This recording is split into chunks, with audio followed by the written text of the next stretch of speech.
Welcome to Jurassic Park. Oh, hi. Welcome to our behind-the-scenes peek of our homemade Jurassic Park. Let's take a look at how the magic was made.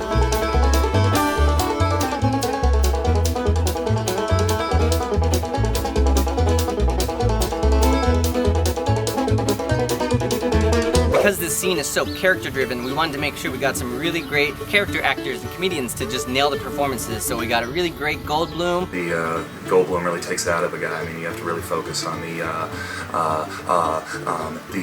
pauses. Or, boy, I'm sweating a lot under this wig. What am I gonna do? And then also the Ellie character.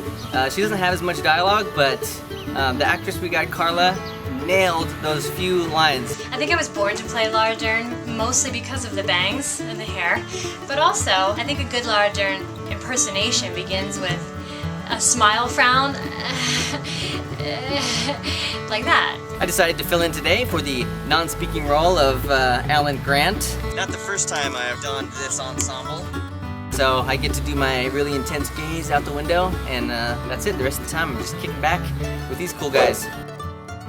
So for the car, we ended up using my producer John's car, which is just a small Subaru, but we covered it with some green sheets and some spray paint and some decals. So this is a bunch of extra green fabric that I had laying around. Just clipped it on, kind of tried to match the shapes of the panels here, and then spray painted some maroon on it and yellow as it goes down. These pretty sweet rims. So these are my sweet little decals that I've just made. I drew it out on some cardboard, cut it, spray painted it, and then we just taped it on.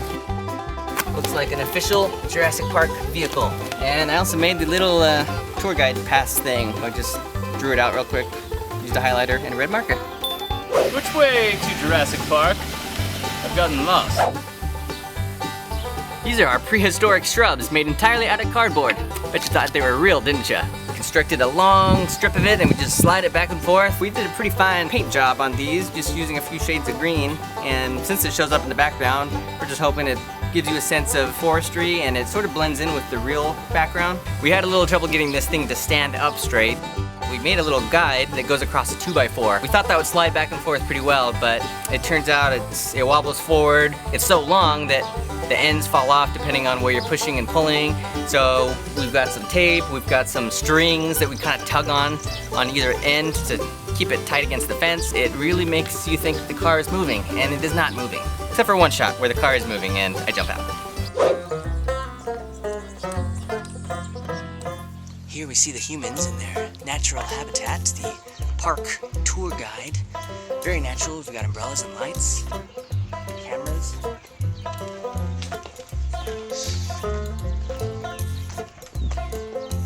So this scene had a big challenge, which was a particularly long take.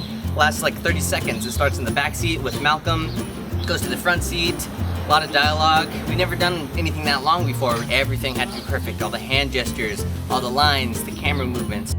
It was surprisingly difficult shooting inside of a car. Even though we were just in my driveway, you still gotta block out the light, watch out for the harsh sun or harsh shadows. You gotta really get the lighting just right so you can still see out the window and still see their faces. From the street, with all the lights and the shades, I mean, it looked like we had a real thing going. It looked pretty legit. Now, we picked a scene with no dinosaurs, but if you look real close, you just might see one.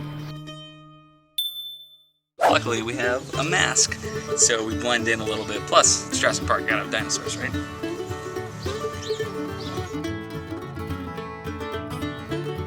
So I was really excited to do a scene from Jurassic Park because I love the movie, and I was like 13 when it came out, and it's like still one of the coolest movies ever. So this was a very fun experience. As a kid, I saw it and it really made me want to get into making movies. I had it on VHS and Laserdisc, eventually got it on DVD, and now I have it on Blu-ray. I've seen it probably 200 or 300 times. And then when we were all in costume and I sat down in the car with them, it was a really cool experience. I felt like I was sitting into the movie, so it was way better than 3D.